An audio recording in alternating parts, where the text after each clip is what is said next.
Good day. Today is Monday, 31st March 2025, and the most interesting piece of news, as far as I'm concerned, over the last 24 hours is not the conviction of Marine Le Pen in France, important though that is, and I will refer to it, nor is it Donald Trump's inconsistent comments about President Putin and the conflict in Ukraine and the moves towards settling that conflict. Rather, it is the revelation that the new US Defense Secretary, Pete Hegseth, has given instructions which are undoubtedly instructions which are agreed with the President of the United States, Donald Trump himself, that the overriding priority of the US armed forces is henceforth to contain and to prepare for a possible war with China. Now, we've had quite a lot of information about this, but this is the information that I have. This is a report that I've read. US Defense Secretary Pete Hegseth has identified a potential conflict with China over Taiwan as a priority for the US armed forces in a secret national defense manual distributed to Pentagon officials. As noted, the document is titled Interim National Strategic Defense Guidance, and most of its sections are marked secret, not for foreigners. According to it, when planning a major war with a great power, only a possible conflict with China will be taken into account, whilst the threat from Russia should be dealt with by allies in Europe. China is the single most serious threat to the Department of Defense, and preventing a Chinese takeover of Taiwan while simultaneously defending the United States is the only scenario the department is focused on, Hegseth wrote in the manual. Now that is astonishing. It's been, of course, prefigured by many events over the last few years. In a sense, it goes back to the time of Barack Obama, who famously said that he wanted the United States to pivot towards Asia. I remember that it was back then, in Obama's time, that the first commentaries and discussions started to circulate in parts of the American media, particularly those parts of the American media that are written by and for the defense community, if I can call it that strange selection of think tanks, NGOs, defense contractors, military officers, anyway, all of those people. Anyway, those strange articles which started to appear then, discussing potential blockades of China, naval blockades of China, blockades of the Straits of Malacca, and all of that. Well, that goes back, as I said, to Obama's time, and we've had an ebb and flow of American policy since then. Back in 2021, I remember, shortly after the Biden administration took office, there was a long article which appeared in the website of the Atlantic Council, which spoke about China as posing the great threat to the United States and to Western and US dominance. It spoke about the possibility of the United States perhaps seeking some way to break Russia off from China. It identified the alliance between China and Russia as the major geopolitical threat to the United States. It suggested that concessions, territorial concessions or some sort of concessions, might be made to Russia in order to wean it away from China so that the United States could focus entirely on China instead. Well, that never happened. A summit meeting took place, as I and many of us remember, in Geneva in, I think it was June or July 2021. Biden and Putin met. Apparently, Biden brought up the topic of Russia's relationship with China, sought to persuade Putin in all kinds of ways to distance Russia from China. Putin said that the question of Russia's relations with China was not one that he was prepared to discuss with the Americans, that it was in effect non-negotiable. And then a few weeks later, after the failure of that summit meeting in Geneva, a failure which was not obvious at the time, but clearly there was no meeting of minds between the American and Russian presidents at the time. Anyway, a few weeks later, that article that I've referred to many times, the article which appeared in August 2021 in the National Interest by Mr. Wes Mitchell, appeared, which agreed with the earlier article in the website of the Atlantic Council. It too saw the alliance or potential alliance of China and Russia as the major threat to the dominance of the United States. It then spoke about the importance not of making concessions to Russia. That was something which it categorically rejected. But it suggested instead that the United States lure Russia into a conflict in Ukraine, that the United States then arrange for Russia's defeat in Ukraine, and then that would in turn, it was supposed, lead to a change in power in Moscow, and Russia, under a new government, a new pro-American, pro-Western government, having been defeated in Ukraine, would then realign its foreign policy with the United States in competition and in hostility to China. And Mr. Wes Mitchell, as I very well remember, made the comparison with Prussia's defeat of Austria in the War of 1866, Bismarck's victory over Austria at that time. Strange how people constantly now bring up Bismarck and everything he did and try to look for examples in his actions.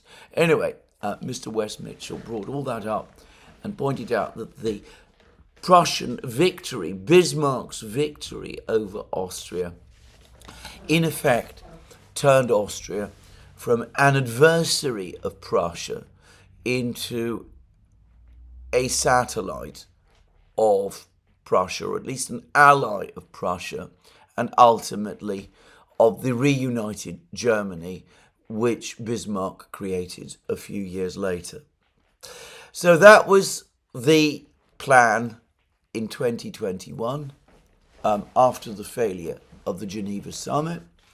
And we had the Ukraine war, and there was the conflict in Ukraine, and there were many comments and articles at the time, which I remember, which said that the West could not make any concessions to the Russians at the expense of Ukraine, because doing so would encourage China and lead to China's advance in Taiwan. And, well, it all ran its course. I'm going to discuss latest revelations about the war that have now appeared in the New York Times shortly. But the point is that Russia wasn't defeated. The victory that Mr. Wes Mitchell envisaged over Russia in Ukraine failed to happen. And so the result now is to give up on that idea of defeating Russia and to focus fully on China instead. And if some kind of compromise over Ukraine can't be found to contain Russia, well, the problem can simply be dumped on the United States' European allies. So we've come full circle. We are back, in effect, at that first article, the one that appeared in the Atlantic Council in 2021. The whole conception of a war against Russia, a victory over Russia, has been attempted and has not been realized. But the overriding objective to contain and, if possible, defeat China, that remains. And now Pete Hegseth has decided, and I'm sure that he's got the backing of most of the administration over this, has decided that from now on the United States must forget about Europe, must give up on trying to defeat or contain Russia. This has proved unsuccessful. Compromises with Russia might perhaps be sought, going back to what was suggested in that Atlantic Council article. But if they cannot be achieved, well, never mind. Europe can take care of itself. We've got to focus on our true enemy, which is China. And from now on, that is the overall overriding priority.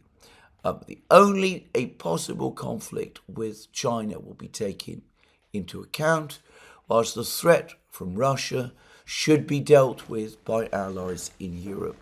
It is impossible to avoid seeing this as anything else than a signal that one way or the other, whatever happens in the war in Ukraine over the next few months or year or 2 years, the United States intends to wind down its presence in Europe and to reallocate its forces to the Asia-Pacific region in order to fight, to be prepared to fight and defeat China there.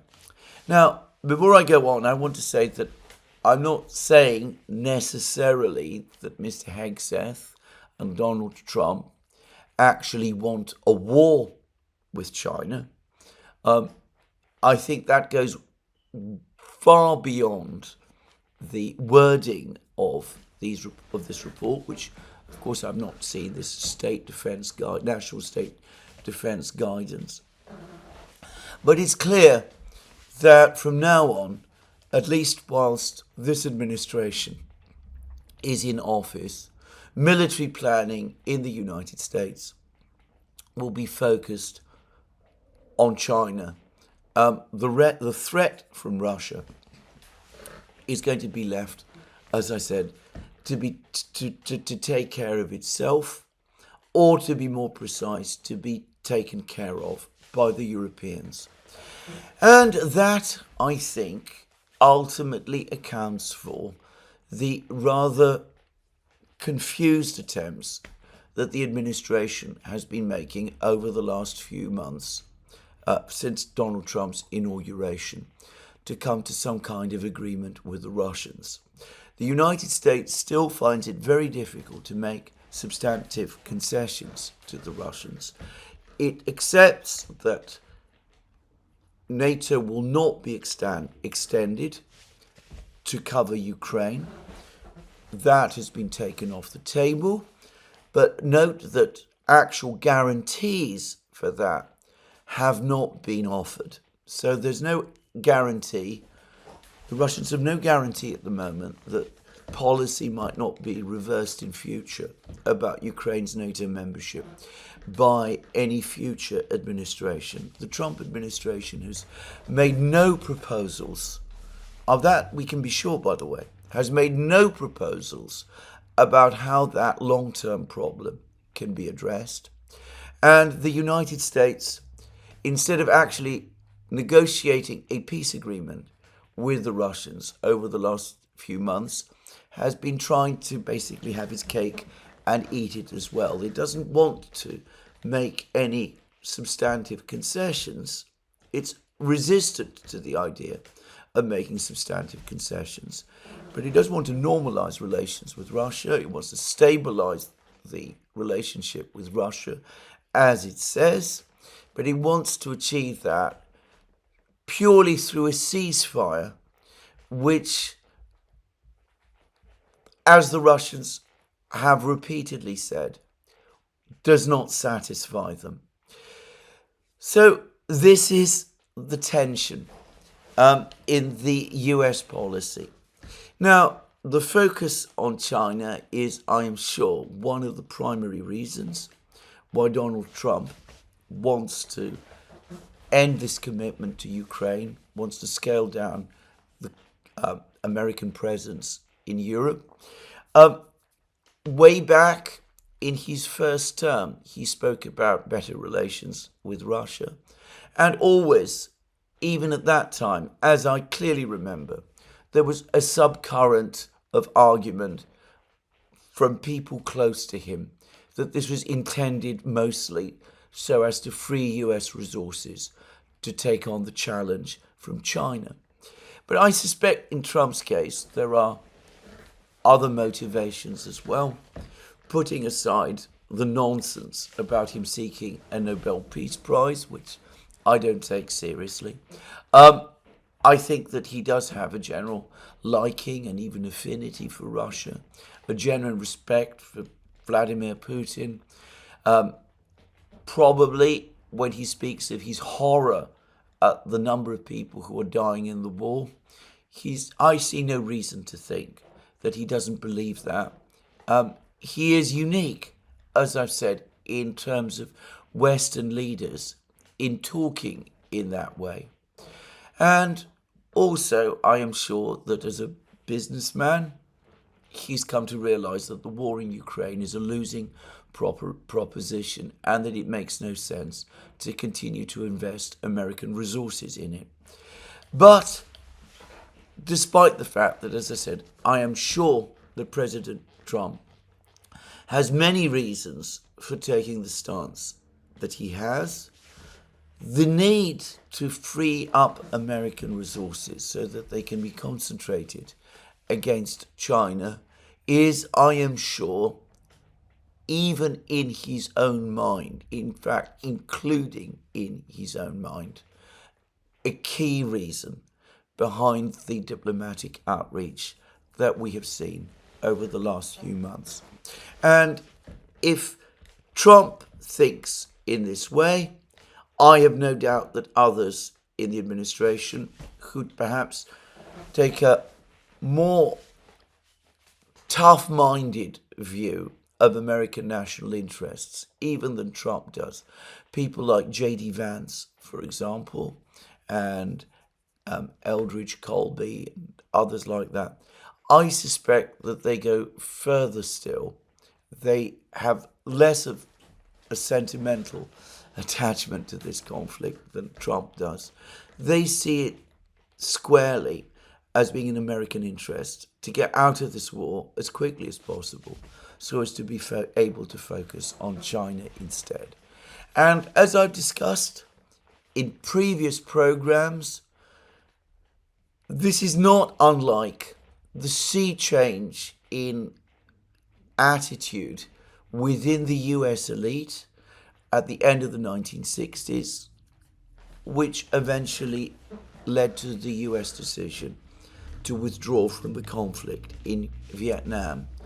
At that time also, there was a growing sense that the United States was becoming bogged down in Vietnam, that a disproportionate share of American resources were being invested there, and that as a result, the Soviet Union at that time was pulling ahead of the United States in the nuclear arms race.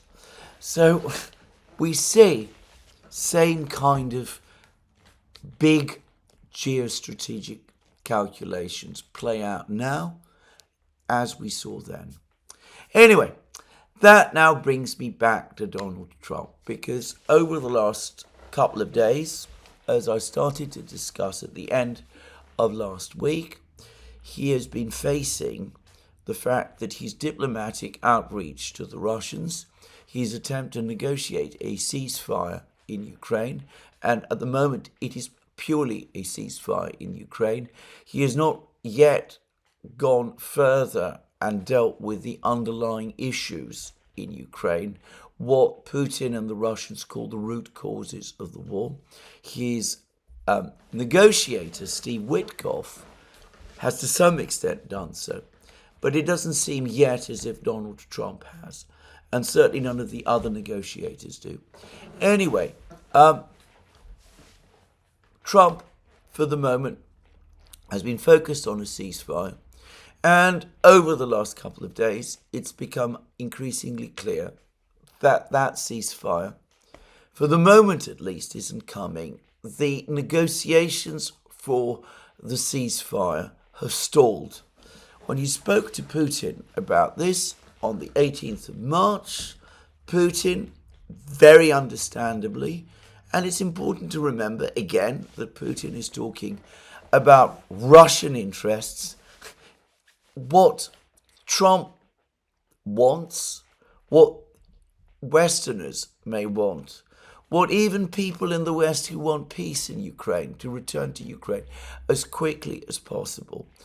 These are not going to be at the forefront of Putin's concerns. Anyway, Putin set conditions for a ceasefire, very tough but very clear conditions, pitched at Russian interests, which Trump has been unable up to now to accede to. Cessation of military aid to Ukraine, cessation of intelligence sharing to Ukraine. He was prepared to pause that for a few days, but to simply stop it entirely because the Russian president has asked him to do so, that is too much for Trump at the moment to agree to. And Trump has floated other ideas. He's suggested a mutual ceasefire on attacks on the respective energy systems.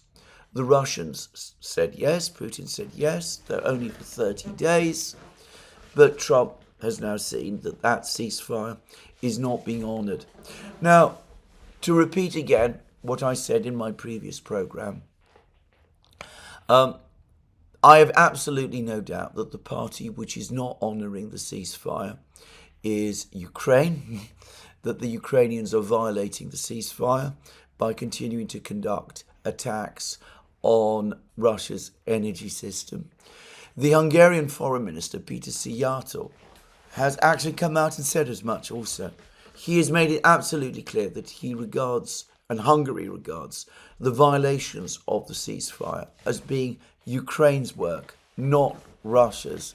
And given that the attacks, for example, on the metering station in Suja, in Kursk region, the metering station has been devastated by a Ukrainian HIMARS attack, which we'll come to shortly, by the way. Anyway, he regards that as a violation of the ceasefire, but not just as a violation of the ceasefire, but as an attack on Hungary's sovereignty, because, of course, Hungary has received its supplies of natural gas via those pipelines from Russia to Hungary that traverse Ukraine and which pass through the recently attacked metering station in Suja. So Szijjártó clearly believes that it is the Ukrainians who have carried out that particular breach to the ceasefire. And when you look at his words, he clearly thinks that it's the Ukrainians altogether who are breaching the ceasefire entirely. And I have absolutely no doubt about this at all. By the way, there is today, actually came out 2 days ago, but it's still available. You can still read it there. There's been a long article in The Spectator, Britain's leading political magazine. Its title is Keir Starmer's Peacekeeping Plan for Ukraine Won't Work. It is written by a former British Army officer, Matt Whatley. This person, Mr. Whatley, was a member of the Kosovo verification mission that he was part of an EU monitoring mission in Georgia, and he was also part of the ODYSEE mission that monitored the ceasefire in Ukraine. And this article is not just a criticism of Keir Starmer's whole peacekeeping idea, which Mr. Whatley considers to be a dreadful mistake. But Mr. Whatley makes the point that as an actual ceasefire monitor in Georgia, for example, and along the Donbass line of contact in Ukraine, he is able to say from his own direct experience that the claim that the Russians do not honor ceasefires is simply untrue. So anyway, coming back to this, Trump is confronted with the fact that his own ally, his own protege, if I can put it like that, Ukraine, is violating the ceasefire, the energy ceasefire that Trump has insisted on and to which Putin has agreed.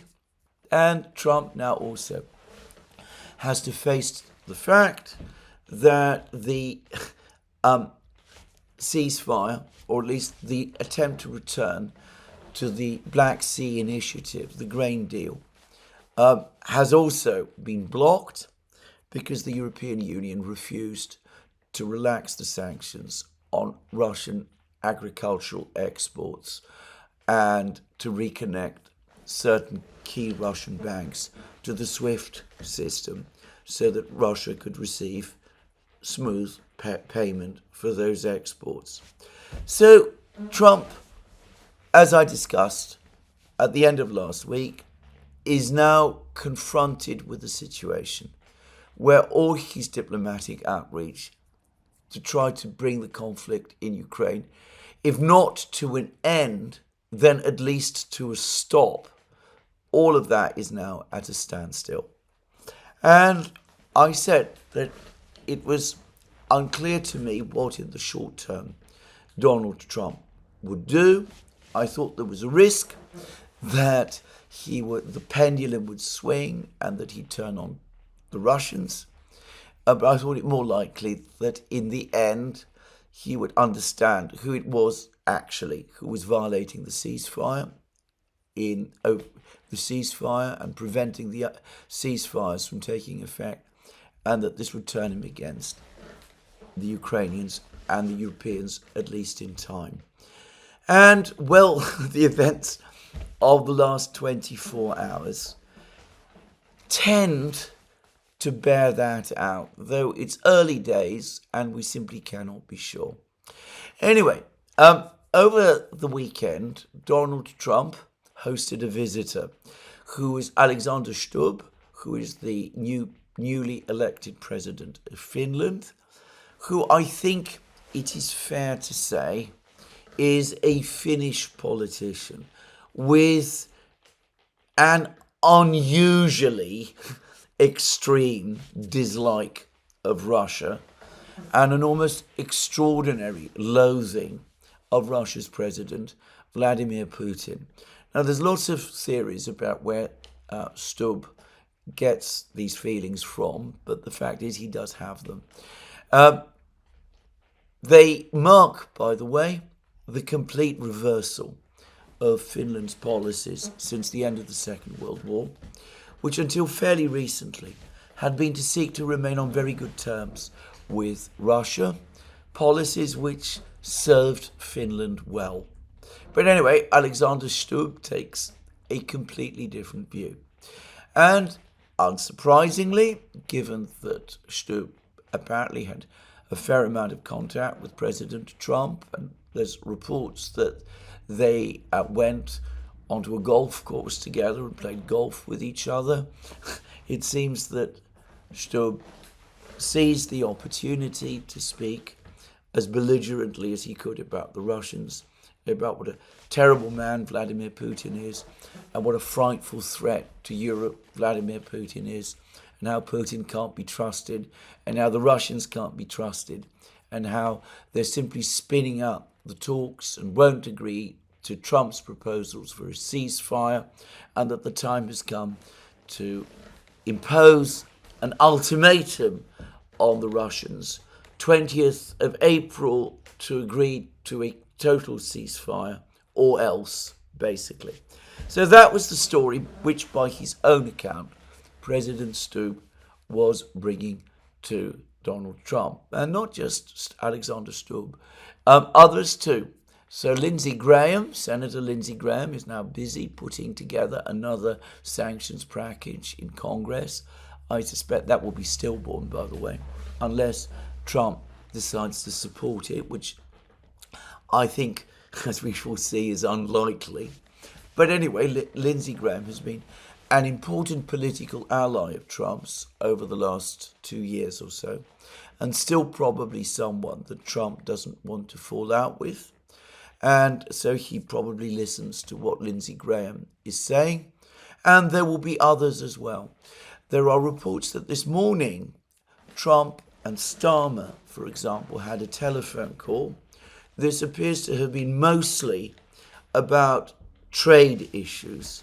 The British have been trying to carve out an exemption for themselves from the tariffs that Trump is going to impose on Europe on the 2nd of April, Liberation Day, as President Trump calls it. The British, somewhat surprisingly, have been very optimistic that Trump will hold back from imposing those tariffs against Britain. Supposedly, he is so impressed by Keir Starmer's charm and personality. I say this without any sense of irony. That is what you will find in the British media, or will have found in the British media, that is willing to be talked by Starmer out of the idea of imposing tariffs on Britain. Over the last few hours, by the way, the mood in Britain has shifted, and there are reports this morning that despite this telephone call, or perhaps because of it, Trump has decided to press forward with tariffs against Britain as well. But anyway, I'm not going to discuss the tariff question in this program. Anyway, Starmer and Trump have spoken, and apparently Starmer again told Trump that Putin is not to be trusted, that he needs to be pressured, that this isn't the right time for sanctions relief. And according to the British government, Trump also said to Starmer, yes, he's in agreement with this, joint pressure by Britain and the United States on Russia and on Putin to come round and to accept the ceasefire will be persisted with. Well, perhaps it's unsurprising in the light of that advice, which is pouring towards Trump, and which almost certainly is being repeated by people within the United States government. There will be others who will say that this is an extremely bad idea, that cranking up sanctions, threatening the Russians won't work. I'm going to guess, I suspect Tulsi Gabbard is one of the people who's skeptical of this. J.D. Vance, probably another. Elon Musk, to the extent that he's consulted about these matters, will be a third. There is a contrary view, but I suspect that there are others. Kellogg, Rubio, perhaps, Waltz, most likely. They will all be telling Trump, this isn't the time to make concessions. This is the time to stand firm. We've got to show Putin that we're tough and strong. We aren't in a position to make concessions to the Russians, because if we do, the Chinese will seize on those and will say that this is the moment when we should press forward over Taiwan. We can't demoralize and alienate our allies in Europe. Trump will be getting a lot of this contradictory messaging system. So anyway, into the midst of all of this, he was telephoned and spoke with NBC. And both Alex Christoforou and I have made the point that Trump gives too many interviews, whereas Biden never gave anywhere near enough because he couldn't. Trump talks publicly far too much. And sometimes he says things which I suspect afterwards he would rather regret. So, over the course of that conversation with NBC, probably after listening to Stubb and others, he came on to the phone and said that he was very angry with Putin, that he didn't take kindly at all to Putin's idea of UN trusteeship for Ukraine. I said when I discussed this all, I think it was yesterday, that the Americans would certainly not agree to this proposal, certainly not at this time, and that Trump doesn't like the UN, and bringing up the topic of the UN is hardly a good way to appeal to him. But anyway, Trump said that he was infuriated about this, that talking about UN trusteeship ideas meant that Putin was looking at a protracted conflict because it would take months and even years to sort this out, and that if he came to the conclusion, Trump came to the conclusion that the Russians were stringing him along, well, that wouldn't work, because at that point, Trump, would go ahead and would impose some kind of economic penalty on the Russians. Now, it wasn't quite clear what he meant by economic penalty. There were suggestions that he was talking about secondary sanctions on Russian oil. His words at this point, which I'm not going to repeat, by the way, are a little confused. But my interpretation of them is that he was threatening countries which buy Russian oil with tariffs on goods that they export to the United States, tariffs which would be between 25 and 50% of the value of those goods. So that was what Trump said to NBC. And of course, NBC made a big play of it. And over the next couple of hours, it was all over the media. And Zelensky said that he was really pleased. And Stubb, by the way, said that he sensed that the Americans were finally moving in the right direction. And those who want the United States to revert to the policy of constant confrontation with Russia were delighted and were looking forward to a rupture between Putin and Trump and a cranking up of sanctions and perhaps promises of renewed support to Ukraine. In other words, they were looking forward to Donald Trump reverting to the Biden policies. Well, when I did see Trump's comments, I came to the conclusion right away that the people who thought that would be disappointed. Because even as Trump appeared to be threatening Putin and the Russians, he was squirreling in various caveats, which basically undermined whatever threat it was that he was making.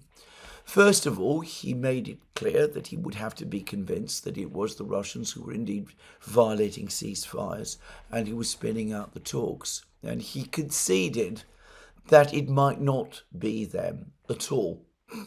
So already he's indicating that, in fact, there might not be any grounds to be angry with the Russians in the first place.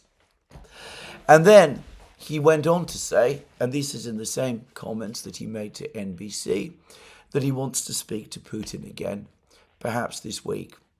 And I suspect that that is ultimately what Trump wants to do. He wants to speak with Putin this week. He realizes that his plans at the moment are at a standstill. He can't stomach Zelensky. We'll come to that in a moment. He's not getting on with the Europeans at all. Many have commented on the fact that the Trump administration has almost entirely avoided contact with the institutions of the European Union. They're not talking to Ursula. She hasn't been invited to Washington for a meeting with Trump. They're barely talking to the Europeans at all. And the general mood within the Trump administration towards the Europeans remains hostile. Over the last couple of days, we've just had a visit to Greenland by the US Vice President, J.D. Vance. This has been mocked and ridiculed and criticized in the European media. I should say that much of the mockery, as far as I can see, has no actual foundation in anything that has actually happened. Vance came to Greenland. He repeated the points that the president made about Greenland's destiny being with the United States. It was no different from what we'd heard before. And of course, it's been repeated by Trump as well since then. And if Vance's purpose in going to Greenland was to demonstrate the seriousness of American intentions, well, then I don't think this trip should be seen as a failure. On the contrary, it was a strong signal of ultimate American intent, just saying. Anyway, again, I'm not going to spend this program talking about Greenland. The point is that the Trump administration can't abide the European leadership and doesn't want to talk with them. So if Trump won't speak to Zelensky about the ceasefire situation and about the failure of the grain deal, and if he won't speak to Ursula and the European Commission and the other officials in Europe, who is he going to speak to? Well, he's going to speak to Putin. And that, it seems to me, is what he's trying to do.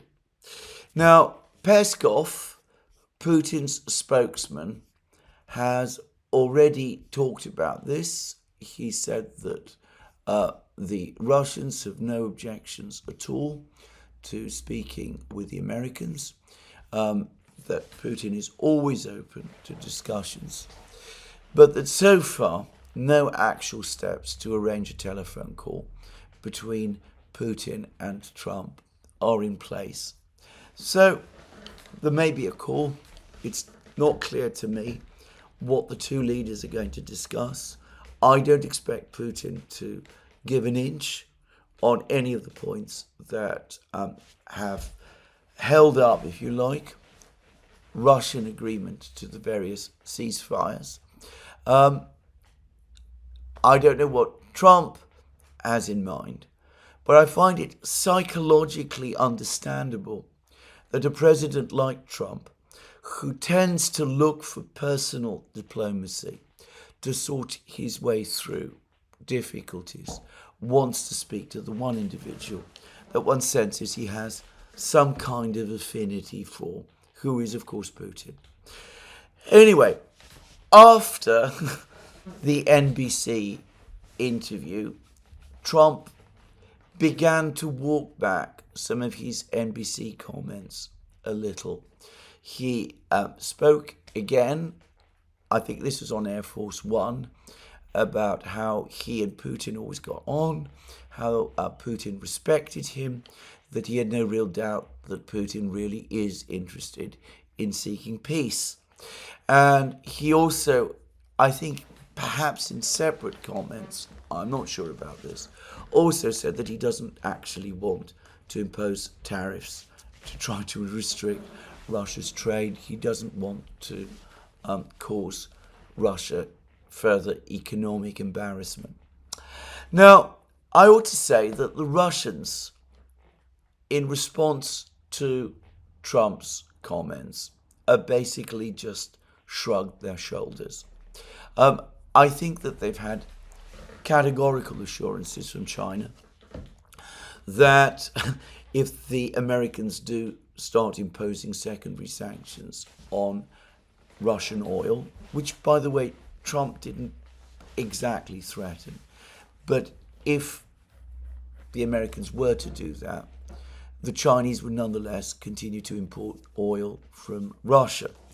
And I think also going beyond this, neither the Chinese nor the Russians are going to be embarrassed or put off or alarmed by Trump's threats to increase tariffs, to slap tariffs of 25 to 50% on the exports to the United States of countries that buy Russian oil. And the reason the Chinese are not going to be put off or alarmed by any of that is because Trump has already quite openly signalled his intentions to impose tariffs on that scale upon them anyway. I think that the Russians and the Chinese see this as, in some ways, well, if not exactly an empty threat, a threat rather that has little practical meaning. So that's, I think, the Russian and Chinese view.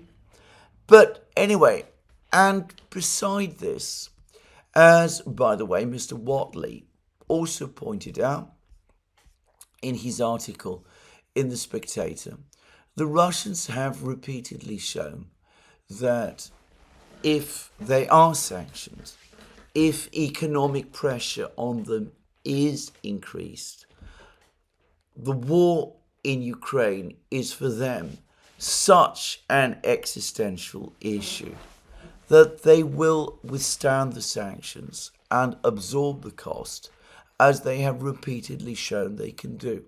Mr. Watley's comments in The Spectator read as follows: Putin has shown he is willing to absorb severe costs in response to NATO enlargement, more international condemnation and intensified sanctions basically are not going to deter him, not from defending Russia's key strategic interests. So I think the Russians would simply shrug their shoulders, see this as an empty threat, and I don't see Putin making any significant concessions, or indeed any concessions of substance, if Trump calls him over the next couple of days. But anyway, we shall see what Trump does eventually decide to do. We go back to this directive that Pete Hegseth has provided to the Pentagon, that for the United States, war with China is now the overriding priority to which all others must be sacrificed. And by the way, one can understand why. Not only is China a manufacturing superpower, a country that has dwarfed the United States in terms of manufacturing capabilities, and which as a result now poses a major economic challenge to the United States. Not only is China also rapidly evolving into a science and technology superpower, which it is. I've been reading various articles about this, and very interesting they are. But China also, I think myself, in response to this American challenge, has been systematically growing its armed forces. And whereas in Barack Obama's time, when the pivot to Asia was first talked about, there was no doubt that the United States had a clear-cut, even overwhelming superiority over China in the Asia-Pacific region. No one can say that today, even if all US assets which can be redeployed to the Asia-Pacific are redeployed to the Asia-Pacific. China can still match and even surpass them. So if you really are planning or preparing for a war with China, and I want to stress again, I'm not suggesting that Hegseth and others are actually looking for a war with China. I think in their own minds, it's still essentially deterrence. But if you really are thinking about a war with China and you are the United States, you have no choice but to give it all you have, because there will be nothing to spare. You cannot afford, if that is your focus and your concern, to continue to fritter away resources in other places. Now, that takes me back, however, to what I was talking about earlier in the program, that Wes Mitchell article from August 2021, the one which appeared in the National Interest, the one which discussed the United States defeating Russia in war, essentially in Ukraine, in order to overturn the political system in Moscow and to subordinate Russia to US strategic interests and force Russia to align with the United States in a conflict against China.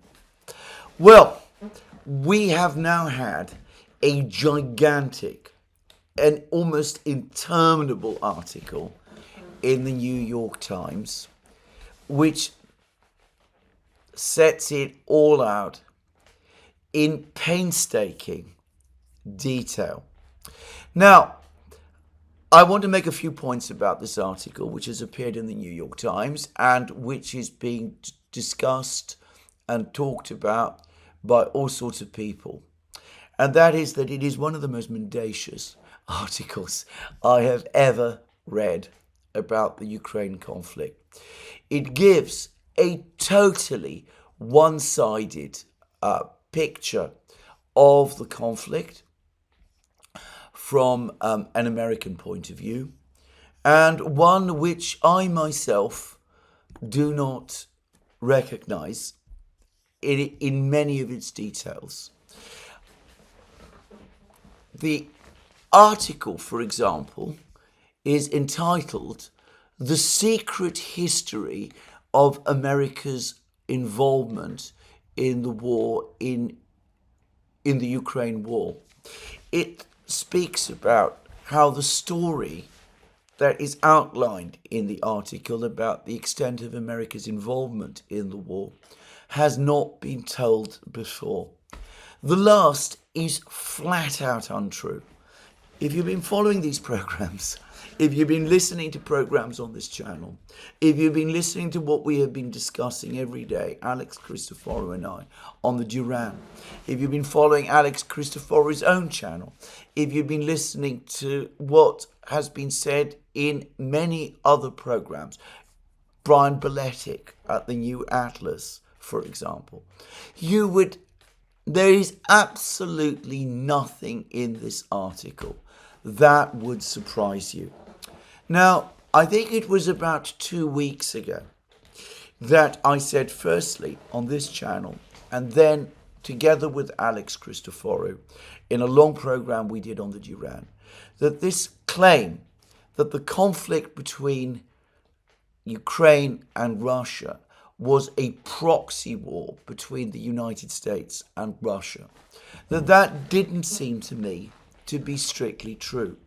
A proxy war is a kind of chess game, basically, played by two great powers against each other in other areas in other places. That you could argue that the conflict in Vietnam was a proxy war between the United States and the Soviet Union. You could say the same was true about the US support for the Mujahideen in Afghanistan. You could talk about all sorts of other regional conflicts that took place in all sorts of other places during the Cold War. The conflict in Angola in 1975, the conflict in Ethiopia and the Ogaden in 1978, even the Indo-Pakistani War of 1971 had some elements of a proxy war about it, with the US providing military aid to Pakistan, even as the Soviet Union provided military aid to India. But there was always a fundamental difference about those wars and this one, and that was that all of those wars were fought in territory that was separate from the national territories of the two superpowers.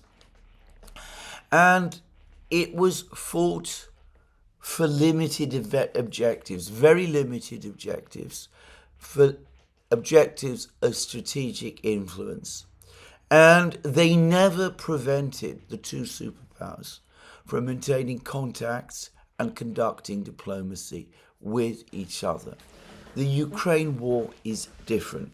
First of all, it was a war of choice by the United States involving Russia. And the objective was not a limited one. It was exactly as Wes Mitchell set out in that article he wrote in the National Interest in August 2021. It was to defeat Russia. It was to defeat Russia in war. It was, in other words, a war against Russia, not a proxy war, a war against Russia conducted by a coalition of countries, of which the primary leader was the United States. So the United States played the main role. Ukraine played a very, very important role, but ultimately, and in some respects, a secondary one, in the sense that though the Ukrainians were actually doing the fighting, their soldiers were the ones who were battling the Russians on the battlefields. Everything else about the war, intelligence, command and control, logistical supply, and of course the economic war that was a part of this war. There is no separation here between the military struggle in Ukraine and the economic war that has also been waged. All of that was ultimately conducted by the United States together with the other members of the coalition. Primarily the Five Eyes states, the United Kingdom, Britain, Canada, Australia, and of course the United States as well, but also Germany, France, and other NATO states also deeply involved. And this long article provides us with many of the details, though it gives an extremely distorted account of them. It shows, for example, that the United States, the conduct of the war was absolutely run by the United States. Most of the planning of military operations from early on in 2022 was done in Wiesbaden by members of the US military, by General Milley, by General Donahue, by General Cavalli, the head of the NATO forces in Europe, by General Austin, who was the US Defense Secretary. We learn that the United States planned the big offensives, the offensive that took place in autumn 2022 in Kharkiv and Kherson region. I'll come to that shortly.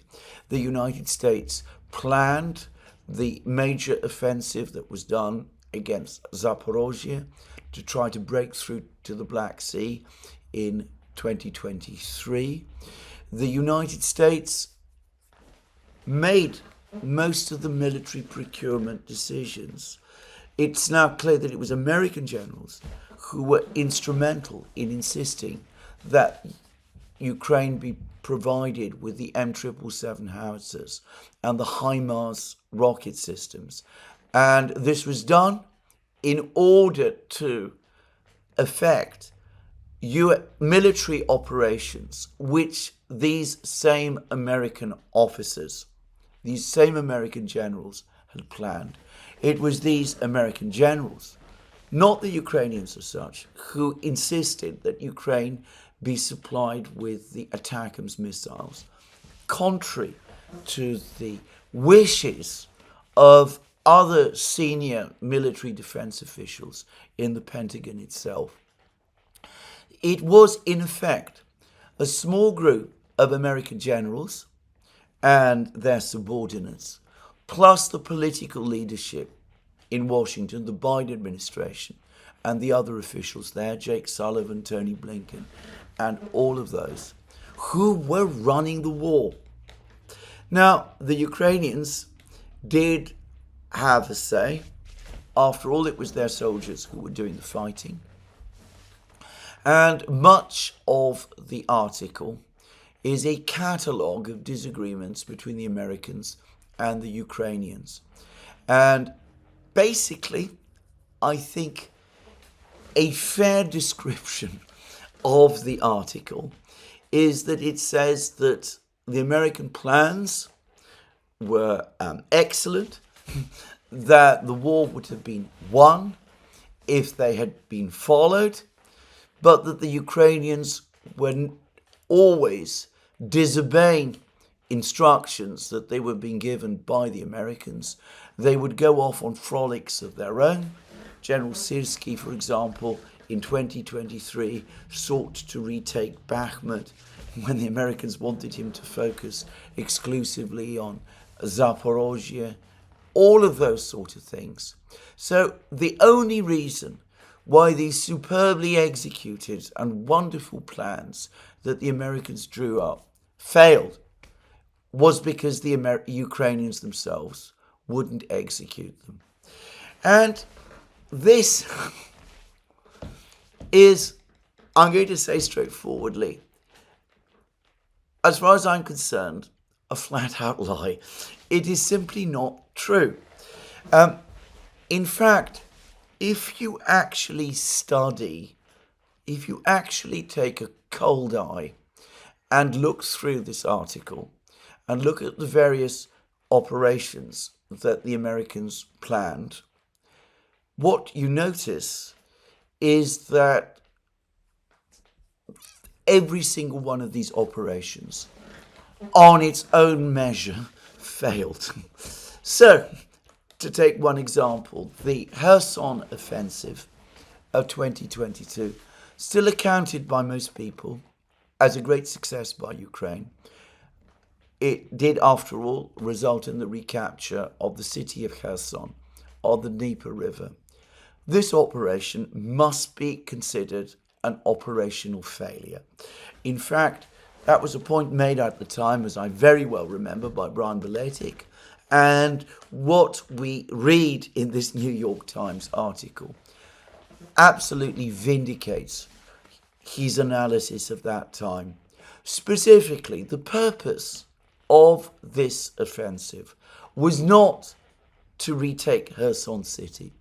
It was to destroy the Russian army group west of the Dnieper, the army group that was defending Kherson city, and then to cross the Dnieper and to advance on Crimea itself. The plan failed, and the reason it failed was not because the Ukrainians messed it up, but because the Russians carried out an extremely skillful defense, as I very well and clearly remember, in Kherson region, west of the Dnieper River. They defended successfully for several weeks. They inflicted very severe losses on the Ukrainians, and then they managed to evacuate their entire force from the west bank of Ukraine to the east bank of the Ukraine, the east bank of the Dnieper in good order. So the result was that by the time the Ukrainians reached the Dnieper, they were exhausted. They'd suffered extremely severe losses. They were faced by an intact Russian army on the east bank, and they couldn't advance further towards Crimea as had been the original plan.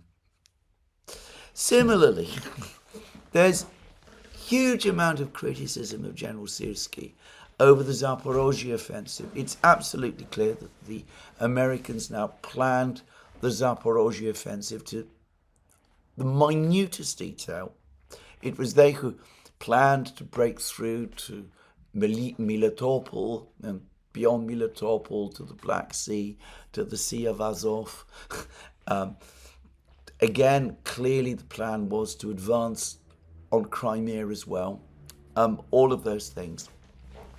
And there's been a drumbeat of claims that the reason the operation failed was because the Ukrainians instead diverted forces to Bakhmut, first to defend Bakhmut in the winter and early spring of 2023, and then after Bakhmut had been captured by the Russians, to seek to recapture Bakhmut. And then there were claims that this supposedly created an enormous diversion of forces which weakened the major thrust by the Ukrainians on the Russian forces in Zaporozhye, and that it was this that led to Ukraine's defeat. Well, again, to anybody who followed the fighting in detail, one could see that there was no truth to this claim at all. The Ukrainians were never in any position to simply give up on or forget Bakhmut. Bakhmut was then and is now too strategically important simply to sacrifice in the way that the Americans are now saying the Ukrainians should have done, and that for the Ukrainians to have done that, for them to have withdrawn from the Bakhmut area in the way that the Americans insisted, that would have exposed their forces in northern Donbass to potential disaster, almost certainly without providing the necessary strike force to break through to Zaporozhye, which is anyway almost certainly unachievable. So we have this constant attempt to blame the Ukrainians. Every mistake, every failure on the Ukrainians.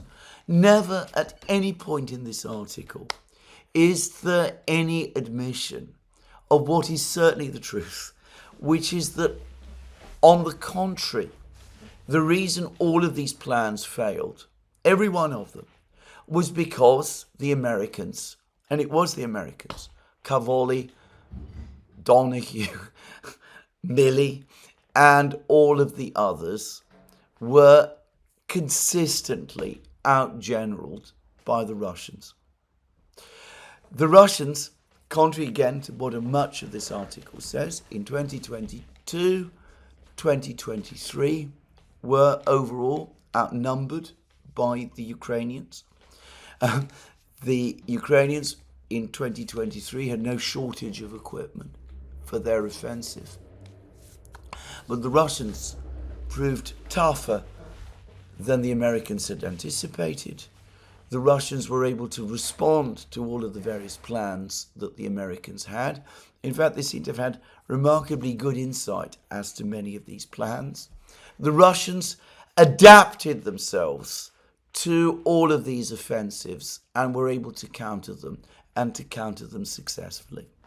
And it's absolutely clear that after the failure of the 2023 offensive, the Americans had no clear plan any longer about what to do at all. So there's muddle and confusion.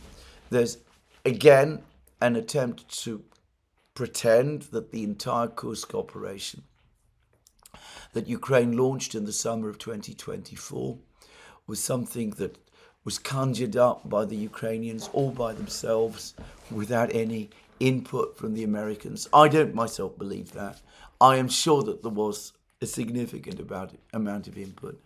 There are admissions that the United States did indeed attempt to help the Ukrainians destroy the Crimean Bridge.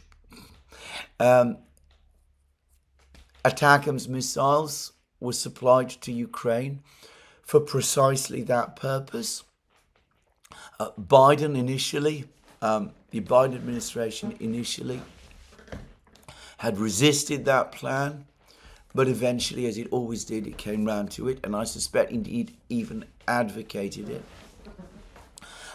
The article claims that ATACMS missiles did indeed strike the bridge, but only caused potholes in it.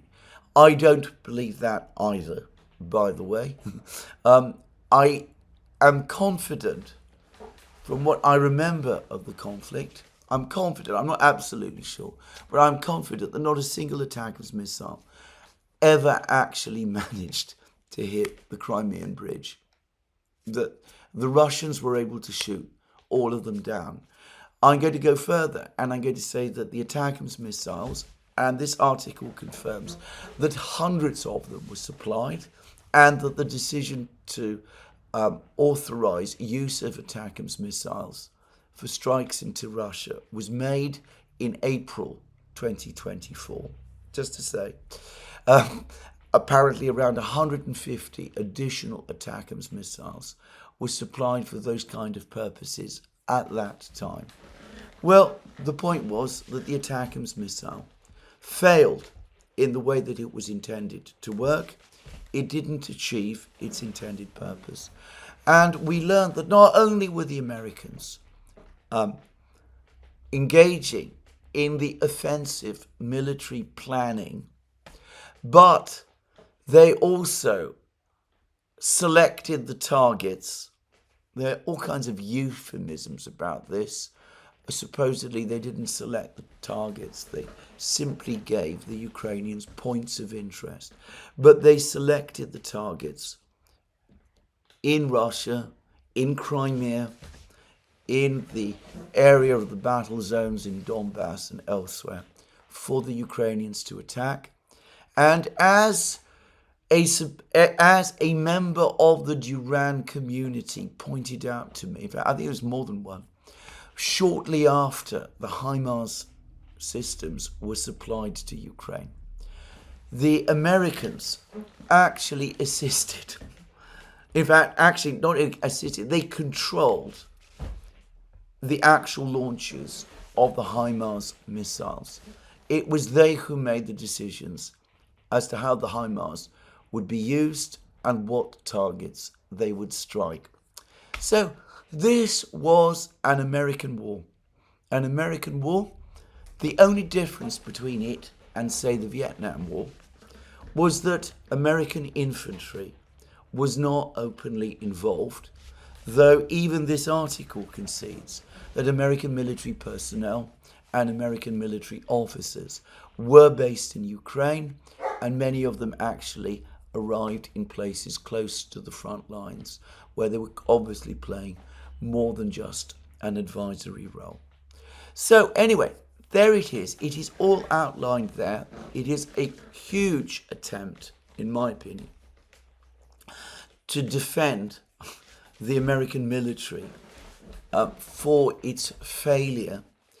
For me, the most striking revelation in this article was about the far bigger ambitions behind the autumn 2022 offensive than had been appreciated at the time. It explains why, following the failure of that offensive, the failure to destroy the Russian army group west of the Dnieper, the failure to cross the Dnieper and to advance onto Crimea.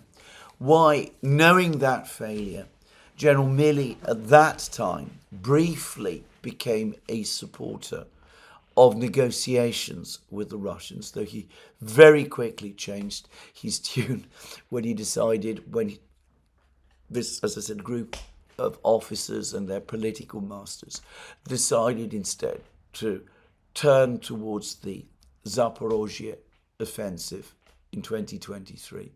But it was, this article says that in some respects, it was that Kherson offensive in 2022, which was Ukraine's best chance of winning the war. By 2023, the Russians were too well organized, too well equipped, too dug in to be defeated. In autumn 2022, the Russians were much weaker, but the offensive failed, and the war in effect was lost because the Russians fought and were led far better than the Americans had expected. Now, all of this clearly, this whole article is clearly written in preparation for the defeat which is coming. And again, it really is disturbing to see how the Ukrainians are being set up as the scapegoats for their own defeat, given that, as Professor Mearsheimer has said, they were continuously led along the primrose path towards their own destruction from the moment when NATO membership was promised to them, and as we see now throughout the conduct of the war itself. So, going back to my earlier point, we see how the plan outlined by Mr. Wes Mitchell in that article in August 2021 in the National Interest was almost immediately put into practice. And the story, the true story of the Ukraine war, is the story of its complete failure. Now, that still doesn't tell us where the situation is going to lead to from this point going forward.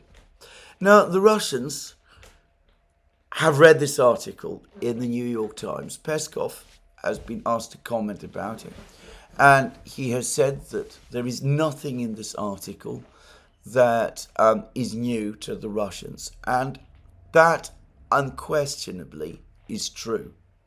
I would say that the Russians, in the face of this, have exercised a degree of self-discipline that is truly astonishing.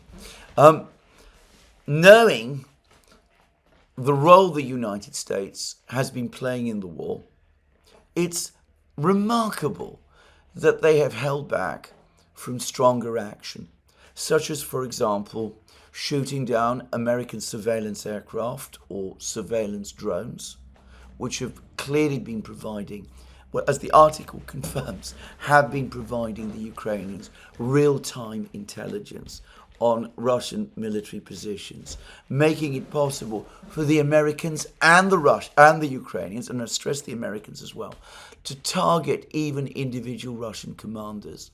For example, the Russians have taken no steps to try to interfere with American military satellites, which they undoubtedly do have the capacity to do. Some of their air defense systems are configured to destroy satellites, but they never did so. They've never sought to cause problems for the United States in other parts of the world. And I think we now have, by the way, a conclusive explanation of the story of this constant drumbeat of stories about the Russians in the autumn of 2022, considering the possible use of tactical nuclear weapons. The Russians have consistently denied that they ever gave any thought at all to this possibility. The article in the New York Times says that General Surovikin, who was for a few weeks the overall Russian commander, apparently thought aloud about the possibility of using tactical nuclear weapons to rescue the military force on the west bank of the Dnieper River in Kherson region if it ran into real danger. The Americans were able to pick up that comment of Surovikin's. There's no evidence in this article that it originated from anyone in Moscow, from Gerasimov, the chief of the general staff, from Putin himself, from the Russian defense minister, Sergei Shoigu. The Russians will have found out about this because, according to the Americans themselves, the Americans passed on this information to the Chinese and asked the Chinese to intervene with the Russians to persuade the Russians against using tactical nuclear weapons. So it's a certainty that the Chinese will have briefed the Russians as to the fact that the Americans had picked up this comment of Surovikin's. And I am going to suggest here that that almost certainly provides the explanation for Surovikin's subsequent dismissal as the commander of the Russian forces in the area of the special military operation. It was a breach of discipline, a breach of communications discipline, which the Kremlin will not have felt able to overlook. So anyway, we have all of this detail now. But the big story here, the Russians, as I said, are aware of this article. They're aware of everything that happened. They have exercised incredible discipline and self-restraint. And this will not have been an easy thing to do. We can be certain that there will have been intense arguments and recriminations about all of this within the Kremlin, within the defense ministry. There will have been people who would have sided with Putin, who almost certainly insisted on this policy of restraint. But many of the generals, many of the commanders will have been furious about this. And anyway, there will have been lots of arguments and quarrels and disagreements about this. But overall, the discipline held. Nonetheless, the fact that the Russians have been involved in this kind of conflict, which the Americans essentially organized against them, will have had an effect. It's impossible for me to see how, after what has happened, the Russians can realistically compromise on the demands that they've made beyond those that Putin himself made in June 2024. Many Russians have died as a result of this war.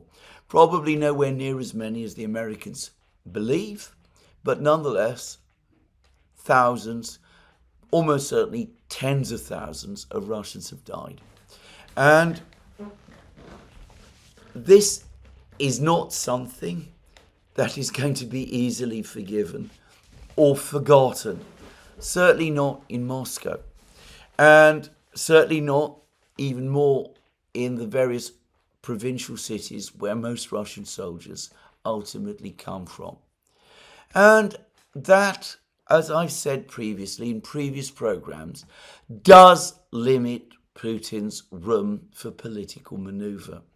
Even if he himself were inclined to compromise, and I'm not certain, by the way, that he is, he has to face the fact that his country has been, in effect, in a kind of war with the United States for the last 3 years, and he will find it very, very difficult indeed to persuade people in Russia that he should compromise on Russian objectives on the brink of victory against at the wish of the country that has been waging war against Russia in the way that it has.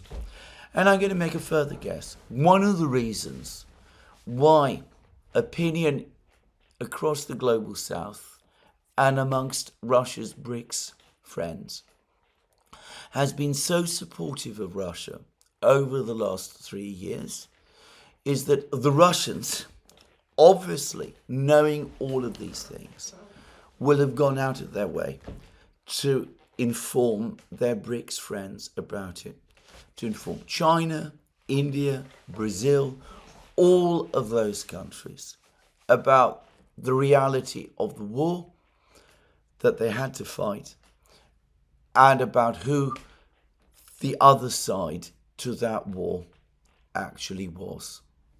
Anyway, this is what I want to say about this New York Times article and about the diplomacy that's taking place, or at least for the moment not taking place in Ukraine. All the indications are, as I said, that in the next few weeks, maybe in May, a major Russian offensive will begin. I don't expect a Putin-Trump telephone call to change the situation. And for the record, I don't think that Donald Trump really does intend to impose tariffs or sanctions against the Russians in any meaningful way, certainly not in any way that could change their calculations. And even if he tried, I still don't think it would change Russian calculations. I do want to say something about the conviction of Marine Le Pen in France. Now, the first thing I want to say is that I don't know the details of this case that has been brought against her and of which she is convicted. And I know the nature of the general charges, that basically she, or rather her political movement with her knowledge, misused EU funds for other political purposes, but not the ones that they were provided for.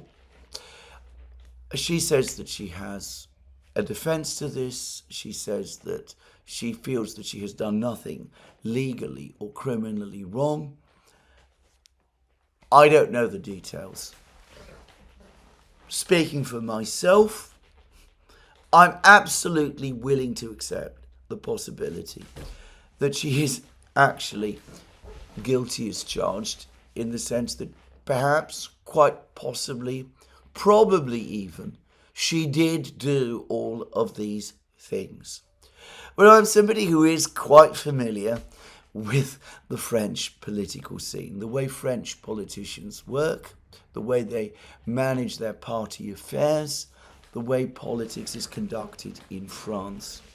And I'm going to say straight away that if Le Pen does it, then so does everyone else. I'm quite certain of this. In fact, I know it. So, given that everyone else almost certainly, in fact definitely, is doing this, this is a political prosecution intended to prevent Marine Le Pen being elected president of France in 2027, when Macron's term ends. That is the true purpose of this prosecution, and as it is a selective prosecution brought for an exclusively political purpose, it is in itself, in my opinion, legally wrong. Just saying. It is part of that pattern that we're seeing right across Europe now, of using the instruments of the law, the machinery of the law, to prevent what the Russians refer to as non-system politicians, people outside the political establishment or who are not trusted by the political establishment, which is how I would define Marine Le Pen, to drive them out of politics so that power can be retained at the centre by what you might call the Euro-Atlantic consensus. And given that that Euro-Atlantic consensus is becoming increasingly unpopular and is failing every day, this is, in my opinion, a fundamental transgression against democracy. Now, we've seen the same happen in Romania with the various cases that have been brought there in advance of the elections. We've seen that in Italy with cases that have been brought against Matteo Salvini and others. We see this now in France. Again, to repeat, in the case of Salvini, quite possibly he was guilty too. In the case of France with Le Pen, and before that, François Fillon, whom I am sure was also, in his case, I'm sure he was guilty. The purpose of the prosecution was not to punish a crime.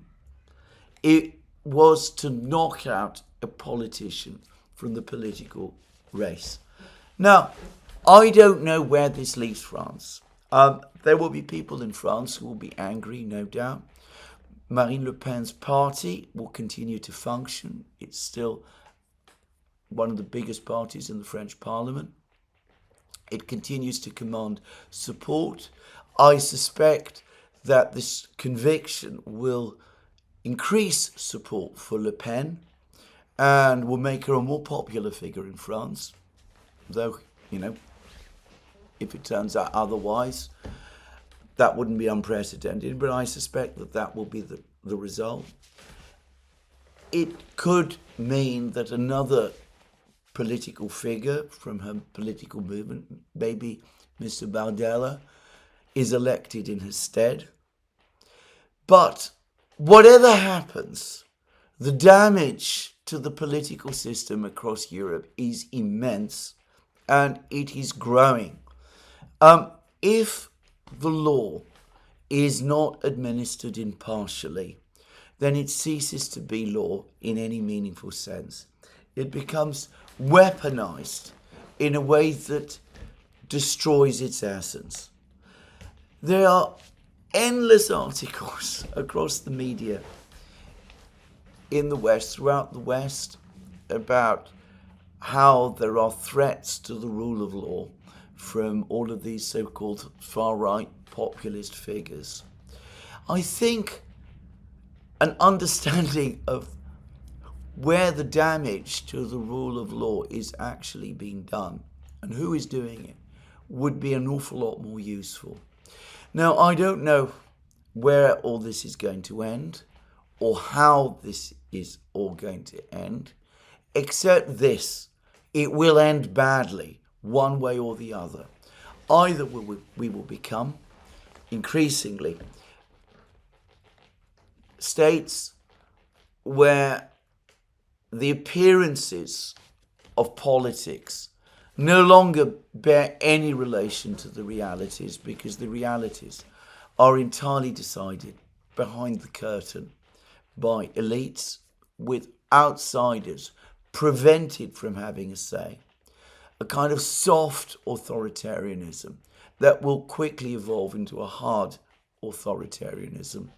Or, since things that are unsustainable are not usually sustained for very long, it will end badly in some other way. But all I will say is, this has been a bad day for France. It has been a bad day for Europe. I say that as somebody who's watched and followed Marine Le Pen's career for a long time, who has, if I'm going to be honest, little liking of her. In fact, on the contrary, if anything, I would say that I think that she is an overrated and overstated figure. One who is neither as dangerous, nor as clever, nor as open to change as many people think. Certainly no one who I think would make a fundamental break with the policies of the French Republic, of the Fifth Republic. But anyway, putting aside what you feel about Le Pen, the misuse of the law in this fashion, is bad enough, and I'm afraid that things are going to get worse. Anyway, that ends my program for today. There'll be more from me soon. You can find all our programs on our various platforms, Locals, Rumble, and X. You can go back, you can support our work through Patreon and Subscribestar, and by checking out our shop, links under this video. Last but not least, if you've liked this video, please remember to tick the like button and to check your subscription to this channel. That's me for today. More from me soon. Have a very good day.